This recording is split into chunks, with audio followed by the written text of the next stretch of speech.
Au départ, vers les 14-15 ans, j'avais envie d'être ou comédien, donc le cinéma, c'est surtout le cinéma qui m'intéressait, et le dessin. Mes études étaient assez médiocres. Finalement, j'ai convaincu mes parents de me laisser aller à une école qui s'appelait l'école Saint-Luc.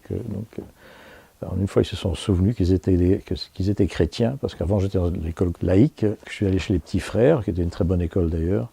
Folon est sorti entre autres, Franquin, enfin bon. Et puis je suis tombé malade en fait à l'âge de 18 ans. J'étais tubard, donc tuberculose.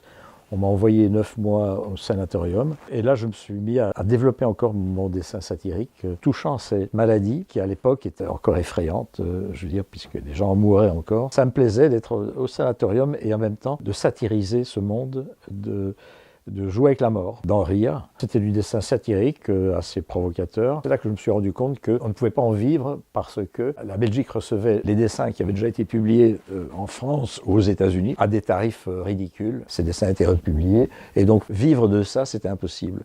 La seule manière que j'ai eue à ce moment-là de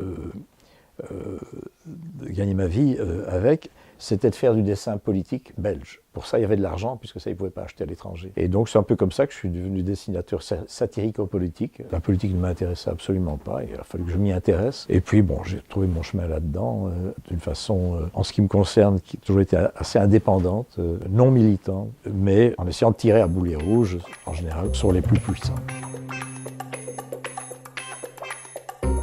Je ne crois pas qu'un dessin change quelque chose à la politique, à rien du tout. La seule chose, c'est qu'elle peut démystifier un petit peu, elle peut remettre les gens, les descendre de quelques échelons, les remettre les pieds sur terre, comme les gens qui les regardent. J'y ai cru aussi à un moment donné, mais je ne crois pas qu'un dessin politique change quelque chose, fondamentalement. Et au contraire, souvent, quand on commence à se prendre moralisateur à outrance comme ça, c'est-à-dire que la qualité du dessin s'en ressent, ça devient chiant, et ça perd beaucoup de sa drôlerie. Je ne crois même pas que ça amène beaucoup de réflexion. Donc je crois que c'est un médicament.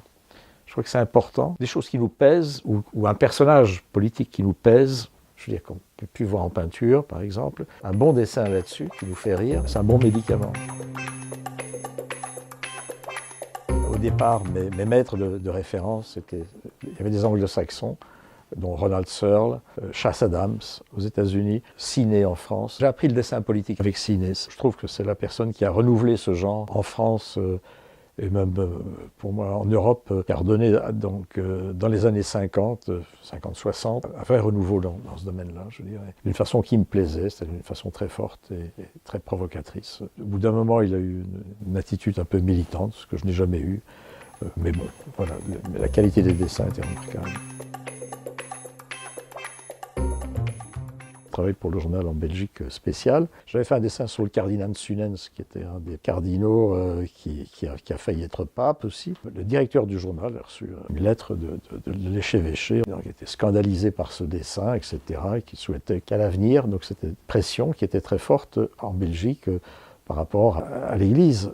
Il m'a convoqué, il en rigolait parce qu'il était un ancien journaliste, c'était son journal, il montre la lettre, etc. Il dit bon, il faut un peu attention, mais on s'en fiche quand même un petit peu. Et il m'a donné la lettre. Plus tard, quand j'ai fait un recueil donc chez Albin Michel qui s'appelait Persona non grata, j'ai repris le dessin et j'ai mis la lettre à côté. Là, j'ai plus jamais de nouvelles de l'évêché. Seulement, on n'a jamais réussi à ce qu'un de mes 4 longs métrages passe à la télé flamande. J'ai fait 3 séries télé. Elles ne sont jamais passées à la télé flamande. Et donc, en réalité, j'ai été mis sur une liste noire, et qui existe toujours, parce qu'en Flandre, l'Église catholique a encore beaucoup de pouvoir. En Wallonie, elle a nettement moins. Et donc, voilà, c'est des choses qui existent, quoi. C'est comme ça. D'autres histoires comme ça, le peintre Matta, qui vivait en Italie, dans un joli monastère qu'il avait racheté, avait décidé de faire une exposition, d'organiser une exposition avec des dessins impubliables, donc les dessins qu'on nous avait refusés. Et à plusieurs, on est allé inaugurer cette exposition, on avait envoyé des dessins, puis on est allé inaugurer l'exposition. Il y avait Siné, il y avait Cavana, qui était rédacteur en chef de Harakiri mensuel. On avait découvert que la nuit même, l'expo a été fermée.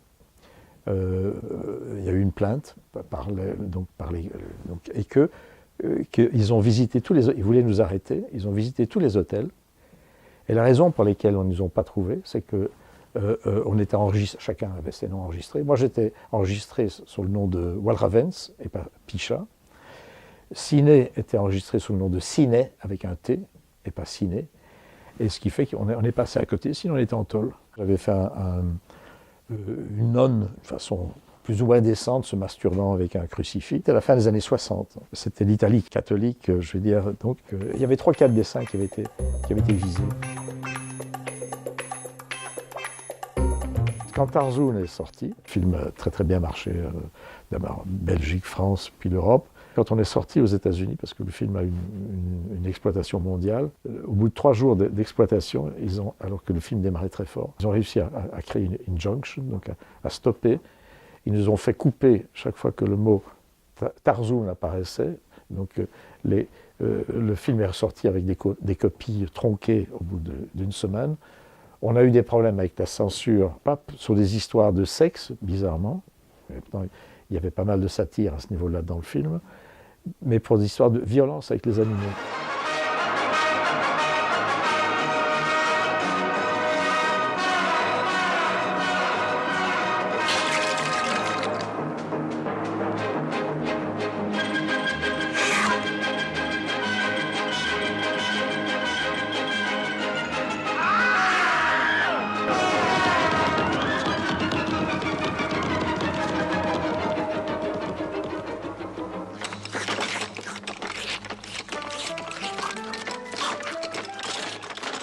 Les héritiers d'Edgar Rice Burroughs, l'auteur de Tarzan, nous ont attaqués en France. Enfin, c'était incroyable ce qu'ils demandaient. Ils demandaient la destruction du négatif. Donc ça veut dire que le film avait une certaine efficacité, manifestement. Ce procès a fait jurisprudence, a fait que, dorénavant, la notion de parodie, de satire, était tout à fait...